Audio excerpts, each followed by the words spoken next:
In this video, I'll tell you how to disable the login password in Windows 10 or 11. Don't forget to subscribe to this channel and leave a like under this video. Press Windows and R on your keyboard to open the Run window. In the box, type netpol as exactly as shown on screen and press Enter. A new window will appear with user account settings. Find the option called Users must enter a username and password to use this computer and uncheck it. Click Apply and confirm the account information if Windows asks for it. After that, click OK and restart your computer. The next time Windows starts, it should log you in automatically without asking for a password.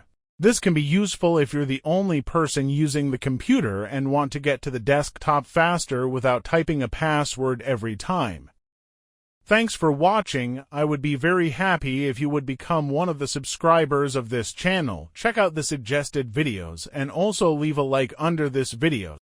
See you soon.